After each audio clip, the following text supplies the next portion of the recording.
अध्याय 18। Police station में police के सिपाही और महिला पुलिस ने एक दूसरे की तरफ देखा।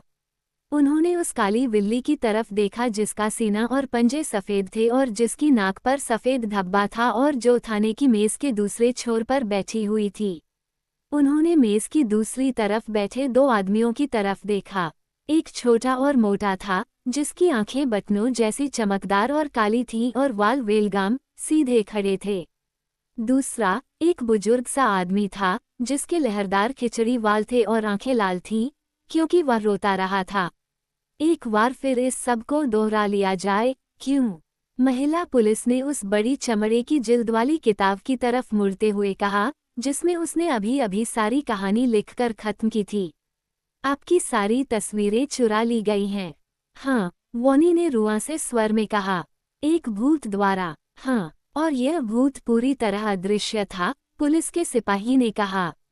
सिवा उस समय के जब वह जूतों की एक जोड़ी था, वॉनी ने जवाब दिया। और एक बेलन, विल्फ ने जोड़ा।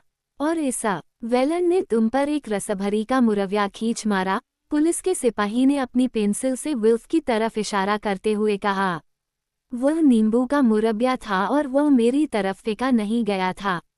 मैं उसमें जा गिरा था, जब बेलन ने मुझे भंडार घर में खदेड़ दिया था और फिर दरवाज़ा बंद कर दिया था। पुलिस के सिपाही और महिला पुलिस ने फिर एक दूसरे की तरफ देखा।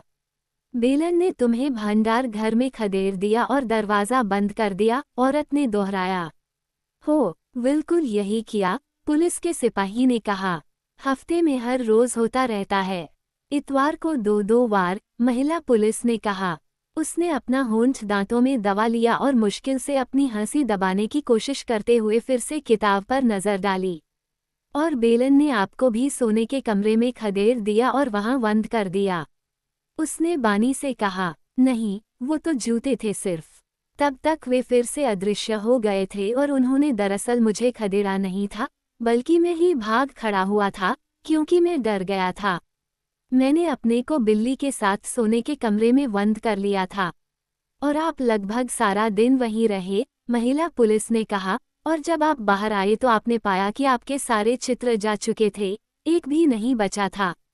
हाँ, वॉनी ने कहा, और उसने फिर रोना शुरू कर दिया। फिर आप नीचे गए, उसने विल्फ की तरफ इशारा करते हुए कहा, और आपने इसे भंडार घर में बंद पाया। हाँ, सिर पर मुरव्वे के साथ। हाँ, नींबू का मुरख्या। हाँ, और इसे वहाँ एक बेलन ने खदेड़ दिया था। हाँ, डैंडिलायन हैरानी से सोच रही थी कि क्या पुलिस वाले हमेशा इतने ही मंदबुद्धि होते हैं, जितने कि ये लोग थे। तभी अचानक पुलिस का सिपाही उसकी तरफ मुड़ा। और तुम्हारा क्या कहना है, आए, कुमारी बिल्लो रानी? और उसने अपनी मोटी सी उंगली से उसके सीने में कसकर कोंचा। शायद मुझे तुमसे भी एक बयान ले लेना चाहिए। तुम्हें अपने बारे में क्या कहना है? डैंडिलायन हनक से सीधी तन गई और उसने अपनी ठंडी हरी आंखों से उसे जमकर घूरा। उस वक्त बोलने का वर पाने के लिए वह अपनी 9 जिंदगियों में से 8 जिंदगियां उसी वक्त कुर्बान कर देती। उसने कल्पना की कि वह पुलिस को धीमी शांत आवाज में बता रही है कि ठीक ठीक क्या हुआ था। वह कोई भूत नहीं था, वह जैस्पर जेलिट था। अगर तुम उसके घर पर चले जाओ तो तुम्हें सारे चित्र वहां छिपाए हुए मिल जाएंगे। उसने ही उन्हें चुराया। उसके कुत्ते मेरी बात की गवाही देंगे। हम इंतजार कर रहे हैं विल्लो रानी, पुलिस के सिपाही ने कहा, और उसने फिर से उसे कोंचा और साथ ही वह अपने चातुरी पर हंस रहा था कि उसने यह अपेक्षा करने का नाटक किया था कि एक बिल्ली से भी किसी तरह की मदद मिल सकती थी। ओडी कोलोन, महिला पुलिस ने वॉनी और विल्फ की ओर मुड़ते हुए कहा। आप दोनों को ओडी कोलोन की गंध आई थी। हाँ, बिल्कुल। फिर तो ये जूते बढ़िया महक रहे होंगे, क्यों? पुलिस के सिपाही ने कहा और ठी करके हंसने लगा। और वेलन के चारे में क्या कहना है? महिला पुलिस खिखियाई। मेरा ख्याल है आगे आप हमें ये बताएंगे कि वेलन हर सुबह अपने कानों के पीछे ओडी कोलोन छिड़कते हैं। बिल्कुल, अवश्य छिड़कते हैं, पुलिस का सिपाही हो करके हंसा। क्या तुमने ध्यान नहीं दिया कि हर बार जब तुम जनरल मर्चेंट के यहाँ जाते हो, तो तुम इत्र वाले काउंटर के नज़दीक तक नहीं पहुँच सकते क्योंकि लेकिन अब वह इस कदर हंस रहा था कि उसके मुंह से शब्द निकल नहीं पा रहे थे और महिला पुलिस को उसकी बात खत्म करनी पड़ी। उद्धरण वहाँ इतने सारे वेलनों की भीड़ जो रहती है। पुरुषों के लिए इत्र, महिलाओं के लिए इत्र, वेलनों के लिए इत्र। ओह, ये तो सचमुच हंसाते हंसाते पागल कर देने वाला मामला है, महिला पुलिस ने अपनी आंखों को पोंछते हुए कहा। मैं बताऊं, अब भी हंसी से लोटपोट होते हुए पुलिस के सिपाही ने वॉनी से कहा, जब मैं इस अदृश्य भूत को खोज लूंगा तो मैं अपना हाथ उसके कंधे पर रखकर उसे तुम्हारी तरफ से गिरफ्तार कर लूंगा। अगर तुम उसका कंधा खोज पाए तो। महिला पुलिस ने झटके से सांस लेते हुए कहा, मैं उसे हथकड़ियों पहना दूंगी। भूतों के हाथ नहीं होते, पुलिस का सिपाही हंसते हुए बोला। न वेलन के ही होते हैं। महिला पुलिस चीख कर हंसी और वे फिर चालू हो गए, तब तक हंसते रहे जब तक उनकी आंखों से आंसू नहीं निकल आए।